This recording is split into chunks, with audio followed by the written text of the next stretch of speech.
Roaming majestically over the oceans of the world, the modern aircraft carrier is the largest warship ever to sail the seas. Displacing over 90,000 tons, more than 1,000 feet long and over 200 feet wide, with 4 acres of armored steel flight deck towering above the water. A nuclear-powered Nimitz-class carrier can transport 6,000 men on a voyage of 1 million nautical miles at top speeds exceeding 40 knots. The centerpiece of a mighty task force of escorting vessels, this floating city can be home, workplace, and battle station to its crews for months at a time, projecting overwhelming military force to the far corners of the earth. But carrying practically no armament of their own, these enormous structures are virtually useless without the presence of the carrier's air wing. With nearly 90 aircraft acting as her striking force, however, the modern aircraft carrier is the most powerful and complex surface ship in nautical history. The image of this unique collaboration between ship and airplane has been so ingrained in the public's consciousness, it's hard to imagine that it did not always exist. But the voyage of the aircraft carrier to its preeminent role in naval strategy has been a triumph of technical ingenuity and individual courage.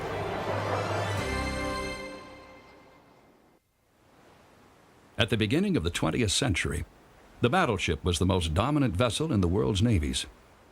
Fleets of imposing, heavily armored dreadnoughts became symbols of national power and influence.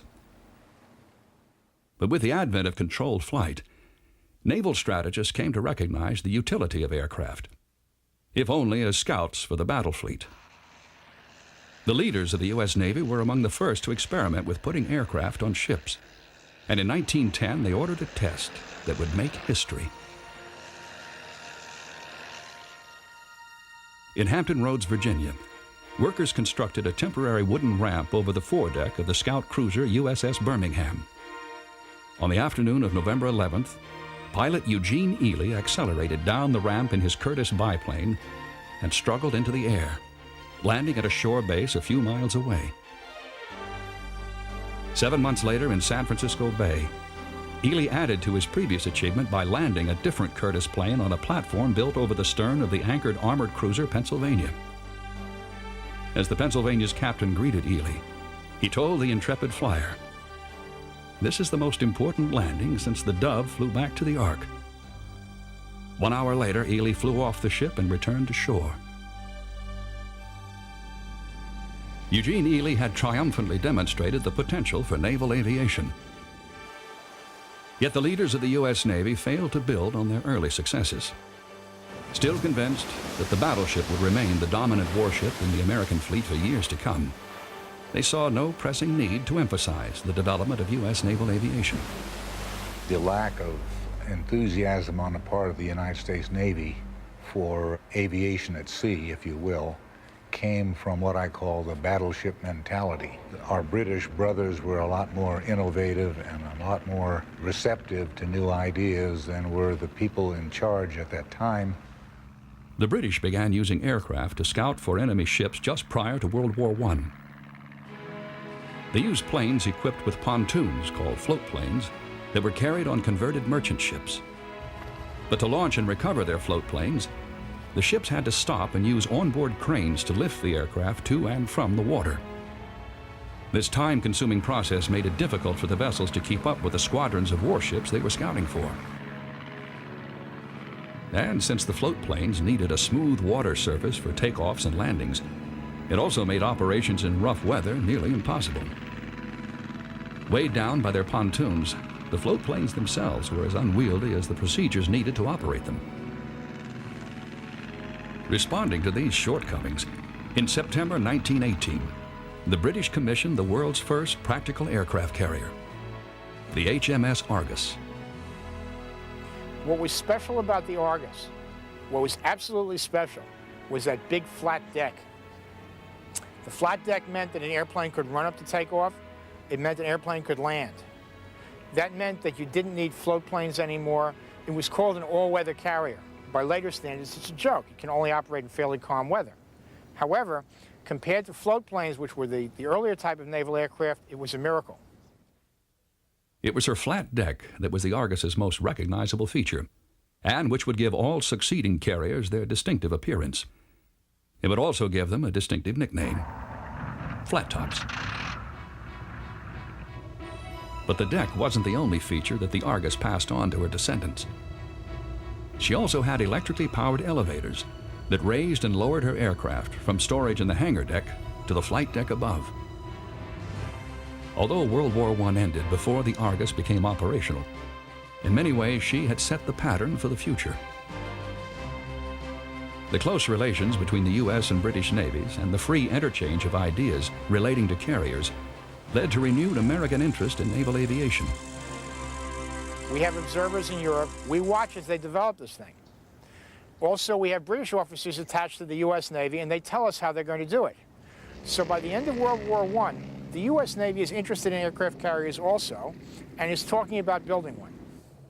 In 1922, the U.S. Navy commissioned its first aircraft carrier, the experimental USS Langley. Converted from a naval coal carrier, she displaced 13,000 tons and had a top speed of 14 knots. A 534-foot wooden plank flight deck, running virtually the length of the ship, was mounted by a complex system of girders and trusses on top of the modified superstructure. But the most important advances made by the Langley had nothing to do with the design of the ship. They lay instead with the development of flight deck operating procedures. These included the introduction of the LSO, or Landing Signal Officer, who used flag signals to help guide the plane to a safe landing. A system called the arrestor gear was also devised. This consisted of a series of cables that were strung across the deck, designed to be snagged by hooks dangling from the landing aircraft. The arrestor gear helped bring planes to a stop before they plunged over the other end of the deck. In 1925, Captain Joseph T. Reeves took over command of the Langley. Even though he was a former battleship captain, the forward-thinking Reeves understood the potential of carrier-borne aircraft better than almost any other officer in the U.S. Navy. What was special about Langley wasn't anything designed into her. What was special about Langley was what Captain Reeves put on, and that was the idea of arresting gear and a barrier forward.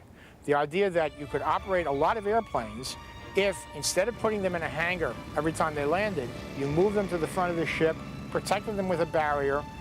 In that way, Reeves managed to quadruple the number of planes on the ship. Captain Reeves also significantly increased the efficiency with which his aircraft were used by reducing the amount of time that was required between the launches of individual planes. What Reeves really did as the skipper of the Langley was to fiddle around with the handling procedures of aircraft on his aircraft carrier to the extent where he was able to reduce launch intervals substantially and therefore get large numbers of airplanes in the air in a short time. One major drawback to the Langley's flight operations was her slow speed. In order to leave the ground, a plane needs enough wind under its wings to lift into the air. On land, this is simply a matter of accelerating until the proper speed is reached. But on a carrier, the distance that a plane can travel to achieve its takeoff speed is restricted by the relatively short length of the flight deck. When a carrier turns toward the wind to launch its aircraft, the faster it goes, the more wind passes over the deck to help lift its planes into the air. But with a top speed of only 14 knots, the Langley was unable to generate much wind over her deck, which in turn limited the size and striking power of the planes she could operate. Since a carrier mounted little armament of its own, this was a crucial shortcoming. Despite this and other problems, on the Langley, a generation of naval aviators learned the skills and discipline that would sustain carrier operations through future challenges. But the aircraft carrier's voyage to supremacy had just begun.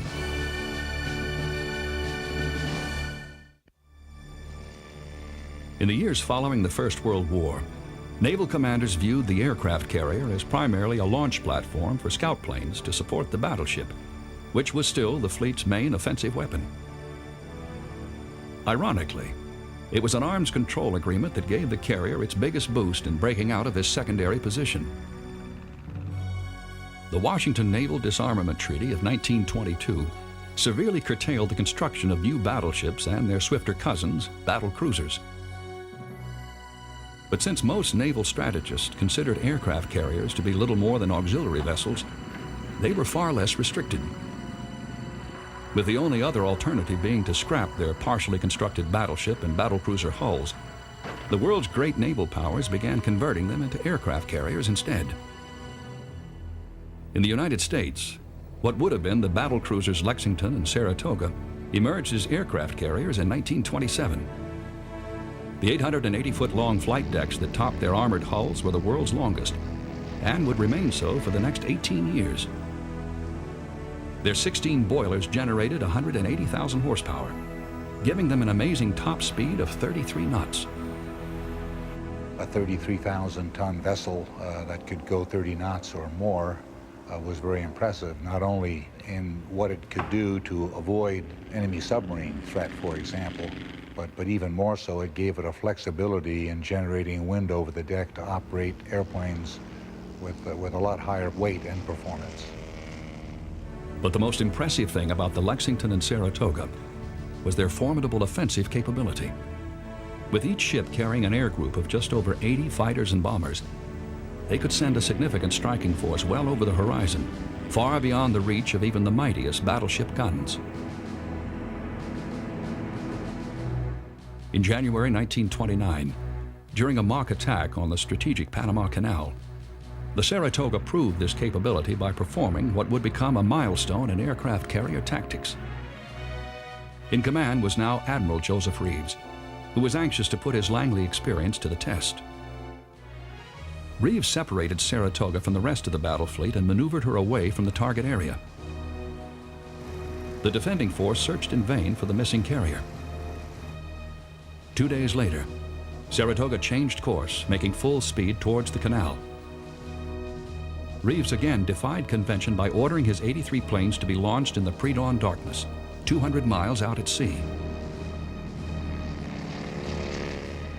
Arriving over their targets at daybreak, the strike force achieved complete surprise.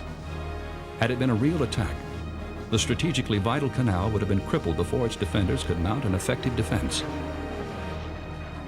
Admiral Reeves' innovative maneuver demonstrated the true potential of the aircraft carrier as an independent striking force.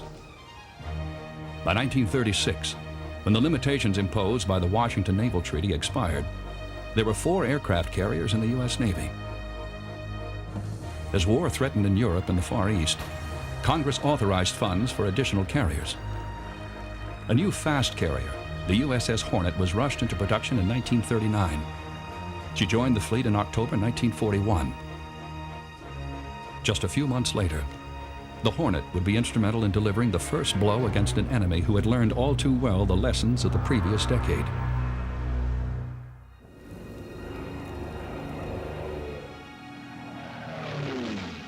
Pearl Harbor, Hawaii, December 7, 1941.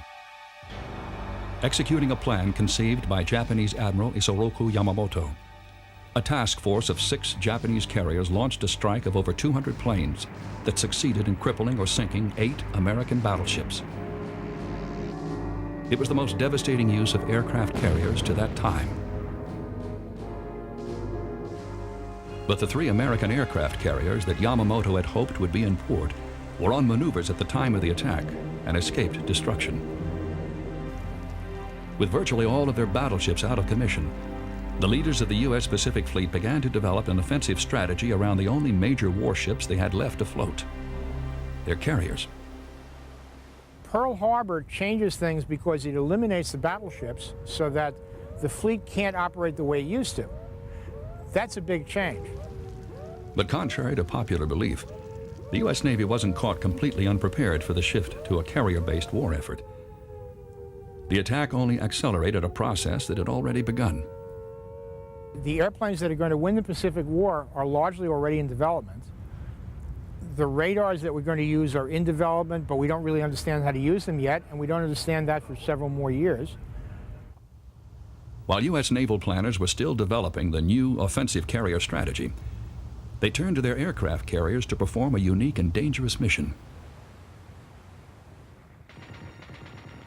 In early 1942, with the Allies reeling from the seemingly unstoppable Japanese advance across the Pacific, the U.S. Navy proposed a bold propaganda stroke, an air raid against the Japanese homeland.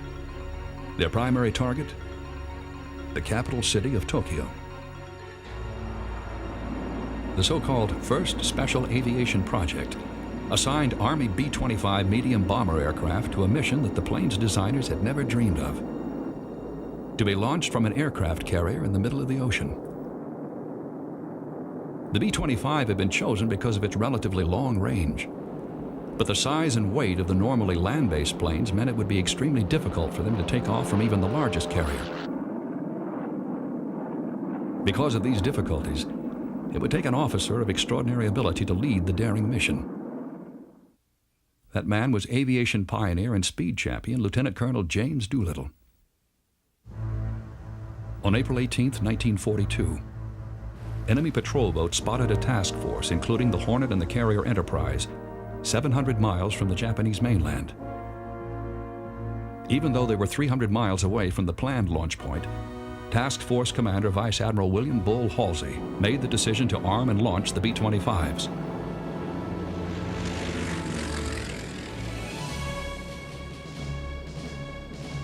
Skimming the waves to avoid detection, Doolittle and his men managed to reach their assigned targets. Though the raid was not intended to cause major physical damage, it provided a much-needed boost to American morale and an equally stunning shock to the Japanese. I think we probably did more to harm the morale of the Japanese people than we did to boost the morale of the Americans, although they were both important propaganda efforts. When President Roosevelt was asked the source of the raid, he smiled and said that it had come from Shangri-La. The name of a famous James Hilton novel, Shangri-La was a mythical place in Tibet. Though the Americans tried to obscure the source of the raid, the Japanese High Command quickly realized that it must have come from the decks of an aircraft carrier. As a direct result, Admiral Yamamoto accelerated preparations for a final showdown with the U.S. carriers. The Japanese determined that they must wipe out the U.S. fleet. It forces them to overextend. And in that sense, it's a brilliant ploy. I don't think that was the objective to start with. I don't think we understood the Japanese well enough to be able to predict this, but it worked brilliantly. Yamamoto's plan centered on the invasion of a tiny island in the Central Pacific. It was called Midway. And it would be the scene of one of the most ferocious and decisive battles ever fought between aircraft carriers.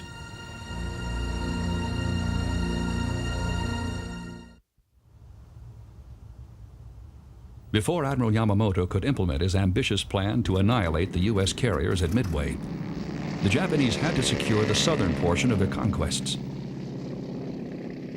They planned to do this by establishing a defensive perimeter of military bases in the South Pacific, stretching through the Marshall Islands and New Guinea. May 1942. In an effort to blunt the Japanese advance, the U.S. carriers Lexington and Yorktown steamed into the Coral Sea to thwart a Japanese invasion force of 70 ships, including 3 carriers, which was directed at Port Moresby. Planes from Yorktown and Lexington sank one Japanese light carrier and damaged a larger one. But Lexington herself was mortally wounded and had to be abandoned. She was the first U.S. carrier to be sunk in the war. The Yorktown sustained only moderate damage. Coral Sea was the first time that the opposing ships in a naval battle never came within sight of each other. All the damage was inflicted by carrier aircraft. The striking range is determined by the airplanes. Now, I should say that all through the 1930s, one of the things that the U.S. carrier force constantly practices is finding the other carrier first, at very long range. Tactically, the battle was a draw. The Americans lost more ships, but the Japanese lost more airplanes and valuable pilots, and their attack on Port Moresby failed. For the first time since Pearl Harbor, the Japanese advance had been stopped. Yet Admiral Yamamoto was anything but deterred. He was now more convinced than ever that he must capture Midway and sink the remaining U.S. carriers. The force he assembled for the much-anticipated Midway operation comprised a fleet of 160 warships, including 4 large carriers.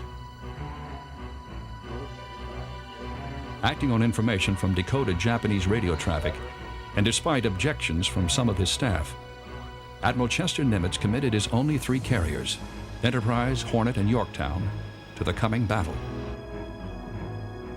At Midway, the Japanese have 2 objectives. One is to seize the island itself. They think of that as a stepping stone towards Hawaii. The more important objective for them is to get our fleet out and destroy the remaining U.S. carriers. Our objective is destroy the Japanese fleet. And we have the advantage that we know they're coming and we know where they're coming towards. On June 4th, 1942, Yamamoto initiated the fighting with a bombing attack on Midway Island. When the battle was over 4 days later, 4 of his carriers had been sent to the bottom. Only 1 American carrier was lost, the USS Yorktown. As at Coral Sea, the major warships did not exchange a shot. Midway proved once and for all that the carrier was superior to the battleship as an independent offensive weapon. From then on, it was the battleship that became the escort vessel for the aircraft carrier. With the aircraft carrier now the centerpiece of U.S. naval strategy in the Pacific, a new generation of American carriers began entering combat in 1943. The Essex class. Demonstrating the enormous technical and industrial capacity of the United States, the Essex went from the drawing board to active duty in the astonishingly brief period of under 3 years. The U.S. performed a minor miracle. They actually created a carrier force in a time frame that is mind-boggling today. 14 of the aircraft carriers in the Essex class actually saw combat in World War II. We went from practically nothing to a really impressive force. The main goal designers had in planning the Essex was to provide space in her hangars for more aircraft than could be carried by her predecessors, up to 100, as opposed to the Hornet's 81. The rapid growth of aircraft size and weight since the beginning of the war also meant that a longer flight deck and greater swiftness would be needed. The result was a ship displacing 35,000 tons with an 860-foot-long flight deck and enormous speed. It was fast. It could go in excess of 32 knots, and it had relatively commodious hangar bays so they could take aircraft down below in bad weather, rearm them, fix them, rework them, and then they had enough elevators to operate them so that they could get them back up to the flight deck, back up rearmed.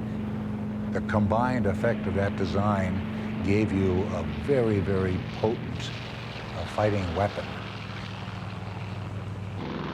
Together with new aircraft like the Grumman F-6F Hellcat fighter and the TBF Avenger torpedo bomber, the USS Essex and her more than 12 sister ships formed the core of a team which proved unbeatable for the duration of the war. The inherent strength and durability of the Essex class was dramatically displayed in March of 1945 during the violent and bloody campaign for Okinawa. A lone Japanese dive bomber scored 2 direct hits on the USS Franklin. The bombs penetrated Franklin's flight deck, detonating amidst fueled and armed planes in the hangar deck. In the ensuing explosions and fires that swept through the ship, 724 men were killed and 265 wounded.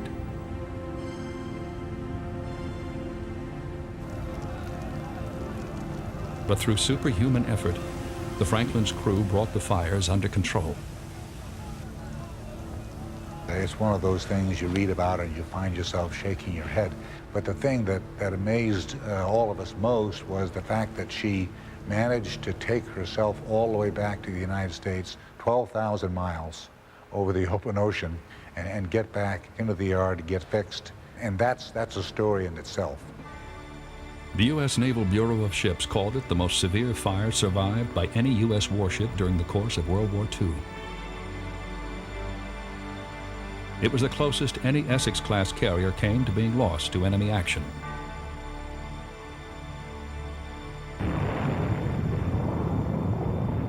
The atomic weapons that brought an end to the world's bloodiest conflict would have a profound influence on carrier development and determine the fate of at least one veteran warrior.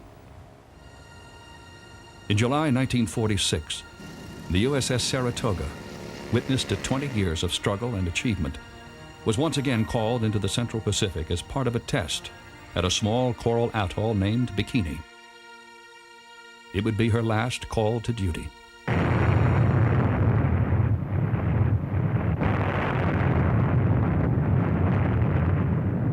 The atomic blast that sent the Saratoga to the bottom would be an ominous portent of future difficulties in the development of the aircraft carrier.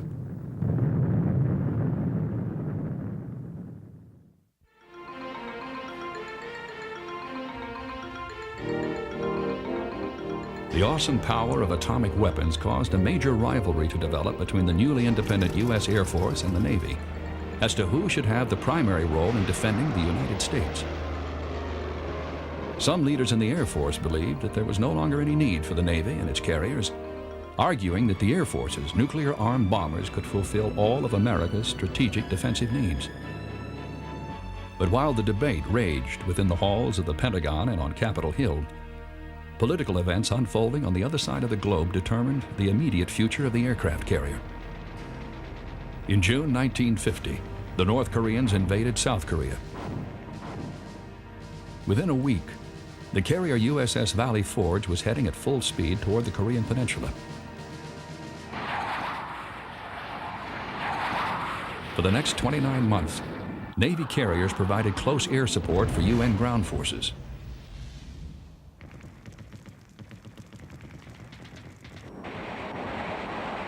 And attacked communist supplies coming overland from the north. The most important development in the carrier's arsenal during this period was the introduction of jet aircraft. Faster and harder hitting, jets like the Grumman Panther gave the carrier significantly more striking power. The shorter time jets could spend in the air because of their greater fuel consumption, coupled with their higher landing speeds, had a significant impact on how the carriers operated. What we discover in Korea is that with jet aircraft, carrier operations change quite a bit. Jet aircraft don't stay up as long as propeller-driven planes, so the carrier has to run at a much higher tempo. Also, they land a lot faster. It turns out to be quite a bit more dangerous. So what we learned first in Korea is how difficult it is to operate jets from carriers, but we can operate them. But that begins to tell us that the carrier has to change to accommodate the new type of aircraft. For answers to the challenges posed by jet operations, American naval aviators once again looked across the sea, where in the early 1950s, the British had developed 3 innovations that greatly facilitated the transition from propeller to jet aircraft: the angled deck, the optical landing system, and the steam catapult. By angling the flight deck only a few degrees relative to the ship's centerline, the forward part of the flight deck could be used for parking and launching aircraft, while the angled portion of the deck was used for landings and other launches if necessary. Angling also significantly increased the area of the deck, which made it easier for carriers to operate the larger and heavier jet aircraft. It enhanced safety for the pilots as well. If you made a landing that wasn't perfect and you weren't able to arrest, you didn't run into a barricade and damage the airplane, you just bounced back into the air, added full power, and went around and tried again. The increased landing speeds of jet aircraft made it more difficult for pilots to see the flags the landing signal officer used to indicate any adjustments needed during the plane's final approach to the carrier. To compensate for this problem, the British developed the mirrored landing sight, which allowed the pilot to optically align his approach to the carrier by following a beam of light reflected from the ship along his proper angle of descent, called the glide slope. So that allowed you to replicate landings with a fair degree of accuracy, and also to place yourself on the flight deck, touchdown, in other words, as they say in the trade, in the spaghetti among the wires. The carrier-borne steam catapult, allowing for high-speed launches of even the heaviest of aircraft, was also a British development. It was a significant improvement over a planned American catapult that would have used exploding gunpowder to hurl the plane into the air. Again, we're very lucky. The British invented a way out of this, and the way out was a steam catapult. You have a piston, you use steam from the ship's boilers, and it just pushes the plane out. Those key things in carriers have to be credited to the British. The angled deck, the mirror sight, and the steam catapult made it possible to do modern carriers. The first American carrier to incorporate all of the new British developments was the USS Forrestal, launched in 1954. But though she was new, her design was based on a ship whose plan emerged during the Air Force-Navy debate over the issue of atomic weapons deployment. In the years following World War II, early atomic bombs were heavy and bulky, requiring a large aircraft with sufficient fuel to reach the distant Soviet landmass. The gigantic B-36 bomber provided this capability to the Air Force. What the Navy proposed as an alternative was a new class of huge carriers equipped with nuclear-armed jet bombers. Displacing 67,000 tons with a flight deck over 1,000 feet long, the design and dimensions of the lead ship in the new class, the USS United States, were determined by the size of the aircraft needed to carry the ponderous nuclear weapons. The United States was a big carrier design aimed to do nuclear warfare. She was going to be an atomic warfare base at sea.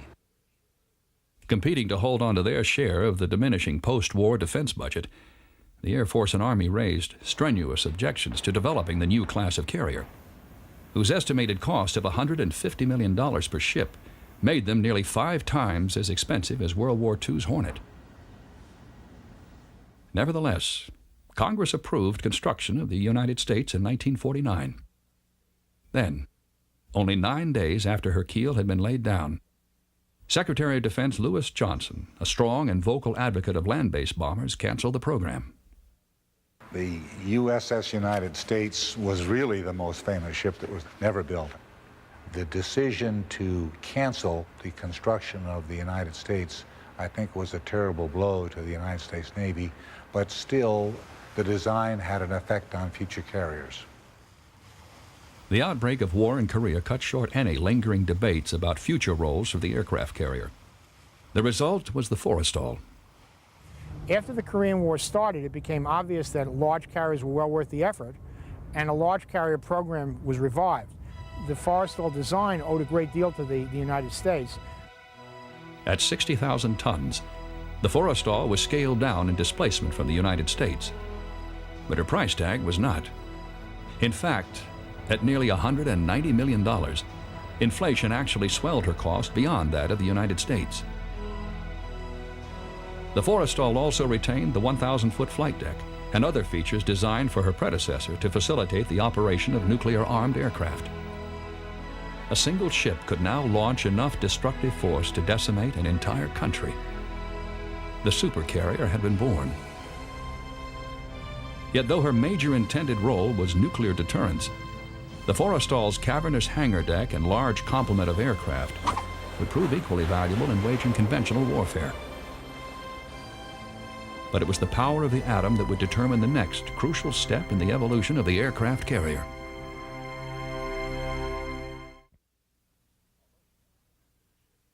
Although he never commanded a ship in battle, Hyman Rickover was one of the most unusual and influential commanders ever to wear the stars of an admiral in the U.S. Navy. By relentlessly building on the scientific breakthroughs of the World War II atomic bomb project, Rickover almost single-handedly made nuclear propulsion on U.S. ships a reality. A lot of his thinking was innovative and different and unconventional, so he generated a lot of enemies within the Navy and within the establishment. So in order to do what he knew he had to do, he had to generate support within the Congress, which he did to great effect. Producing its energy from tiny enriched uranium pellets, nuclear reactors hardly ever required refueling. A warship that was powered by one would be freed from the need to carry bulky conventional fuel and would be able to travel almost unlimited distances. During the early 1950s, Rickover focused almost exclusively on developing a viable nuclear propulsion system for submarines. But after he accomplished this goal with the USS Nautilus in 1955, Rickover turned his attention to surface ships. Many people think of Rickover primarily as a submarine man, but if you look at what he did, he was much more a nuclear power man than a submarine man. And he thought of the mobility the Navy could get out of nuclear power more than anything else. Funds for a reactor-powered carrier, based on what was essentially a Forrestal design, were authorized by Congress in 1958. 2 years later, the USS Enterprise was launched. The 8 reactors that powered her actually took up more space in the ship than the conventional engines of the Forrestal. Partly for this reason, the Enterprise displaced 76,000 tons, 16,000 more than the Forrestal, and was 50 feet longer than the first supercarrier. At a cost of over $450 million, she was also more than twice as expensive as her conventionally powered cousin. But the Enterprise's nuclear power gave her many advantages in addition to increased range. Incredibly, she could reach speeds that were faster than a World War II PT boat. Probably one of the most impressive things about Enterprise, and I watched this myself from another carrier, was its enormous performance. It could accelerate much faster than a fossil fuel carrier, and it could go much faster at the upper end. I think its speed is probably still classified, but over 40 knots is no big deal. You could water ski barefoot behind it. In 1963, the Navy conceived Operation Sea Orbit. Officially, a public relations goodwill cruise to demonstrate the mobility of their trio of nuclear-powered surface ships. It was also an attempt to mute growing criticism in Congress over the nuclear program's escalating costs. Task Force One, consisting of Enterprise, the cruiser Long Beach, and the frigate Bainbridge, circled the globe without having to refuel. Those 3 ships were able to steam at very high speeds without refueling from anyone, and to go great ranges and do absolutely marvelous things. And it was a publicity stunt. It was intended to show exactly what flexibility nuclear power gave to the U.S. Navy at a time when the Navy needed support, because although in the long term it wasn't that expensive, the initial investment of reactors on a surface ship or a submarine or an aircraft carrier was enormous. Beginning in 1965, during the Enterprise's several tours of duty in the Tonkin Gulf off Vietnam, the capacity of nuclear propulsion for sustained operations was more convincingly displayed. Conventionally powered U.S. carriers also saw plenty of action in Southeast Asia, where they performed what has become a recurring role. With no enemy navy to oppose them, they became floating air bases for massed airstrikes deep into enemy territory. Controlled from a compartment deep inside the ship called the Combat Information Center, where data from all the carrier's sophisticated electronic sensors were monitored, these airstrikes could be coordinated with clockwork precision. But despite the lack of an enemy navy, for the thousands of personnel crowded among tons of aircraft, gasoline, and high explosives, there were other potential dangers to contend with. On July 29, 1967, aboard the USS Forrestal, an accidental surge of voltage ignited a rocket mounted underneath the wing of one of the strike aircraft. This started a fire which engulfed surrounding aircraft, starting a chain reaction of missile and bomb detonations that blew 7 holes in the armored flight deck. Searing flames ate through 6 of the 10 decks below. Crewmen risked their lives to pull weapons and bombs off the loaded and sometimes still burning planes and jettison them over the side. Fires burned for 13 hours, destroying 21 aircraft and killing 134 crewmen. But like the USS Franklin before her, The Forrestal had withstood the functional equivalent of multiple enemy hits and still survived. The important thing about the fire was what we learned in the design of future aircraft carriers, and that had to do with the need for the Navy to do developmental work on munitions that were less sensitive to heat, and developmental work on fire extinguishing systems that had greater volume of seawater at higher velocity, so you could literally wash these things over the side of a flight deck. The successful performance of sea-based strike planes during the Vietnam War validated the role of the large-deck supercarrier. Yet controversy surrounding the use of nuclear power continued. The USS Enterprise was a magnificent prototype, but at the time she was considered too expensive to be built in large numbers. The next generation nuclear carrier would not emerge until 20 years after the launch of the Enterprise, during an era in which the $450 million price tag of the earlier supercarrier looked like a bargain. She was called the USS Nimitz. Although reactor-driven, the 8 Nimitz-class carriers are far removed from their nuclear predecessor, the Enterprise. 2 large and efficient power plants of modern design have taken the place of 8 smaller ones. At over 90,000 tons, they're nearly 3 times heavier than a World War II Essex-class ship, and fully 7 times that of the Langley. The electronics and communications improvements over earlier carriers make a Nimitz-class combat information center the most advanced ever. At a cost of over $2 billion each, these gigantic vessels are also the world's most expensive surface ships. In the Nimitz class, we combine very long endurance, nuclear power, somewhat larger size, a lot of ordnance, a lot of capacity for aircraft. Nuclear power has one other advantage that I don't think people realize. When you go to sea, you're in a steam-powered ship, there's a lot of pollution. Well, it also ruins everything on deck. So that means that all those aircraft on deck begin to fall apart. A lot more effort is required to maintain them. Radar antennas begin to go bad. There are a lot of things that don't sound very important, but when you add them up, they count a great deal. With the ability to perform a wide variety of missions, a Nimitz-class carrier possesses a more powerful air force than most nations.